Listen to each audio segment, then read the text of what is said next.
જો ઈમેલ આવ્યા છે એની વિરુદ્ધ ગુના દાખલ કરવામાં આવશે અને તપાસ કરીને આગળ તપાસ.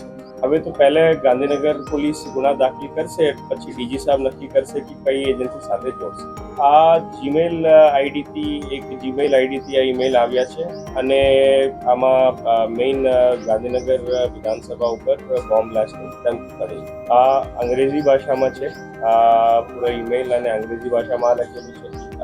આજે 2 વાગ્યાની આસપાસ વિધાનસભાની અંદર બ્લાસ્ટ કરવામાં આવશે કરીને ઈમેલ હતું, બટ હોપ્સ ઈમેલ છે. બધી વિધાનસભા પરિસર પોલીસ ચેક કરી લીધું, એવું કોઈ મટીરિયલ શંકાસ્પદ લાગે છે. અમને ધમકી મળી છે કે અહીંયા બોમ્બ છે, અમે બધા ધારાસભ્યને બહાર કાઢવામાં આવ્યા. મારે ગૃહ વિભાગને વિનંતી છે, ગૃહમંત્રીને વિનંતી છે, મોટી મોટી વાતો કરવા કરતા આવા મેલ જે લોકો મોકલે છે એમને તાત્કાલિક અસરથી પકડવામાં આવે અને એવી સજા કરવામાં આવે કે જેને દાખલો બેસે બીજી વાર આવા કોઈ મેસેજ ના કરે. એટલે આ ખૂબ જ ગંભીર સંવેદનશીલ બાબત કહેવાય.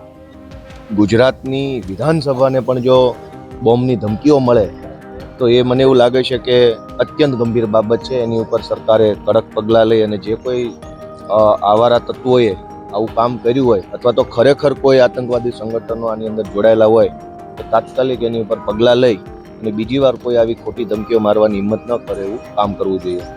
અત્યારે 2-3 દિવસ પહેલા અમદાવાદની મેટ્રો કોર્ટના અંદર પણ બોમ્બની ધમકી પડવાથી આખું કેમ્પસ ખાલી કરાયું છે. ગુજરાત વિધાનસભાને પણ એ લોકો ટાર્ગેટ બનાવીને આવી વાત કરતા હોય કે ગુજરાત વિધાનસભાને અમે બોમ્બથી ઉડાવી દઈશું, પરંતુ મને લાગી રહ્યું છે કે આ જે પ્રમાણે જે પણ કૃત્ય કોઈ પણ કરતું હોય ઈમેલના મારફતે કરતું હોય, સરકારે એની તપાસ કરવી જોઈએ અને એના માટે કડકમાં કડક કાર્યવાહી કરવી.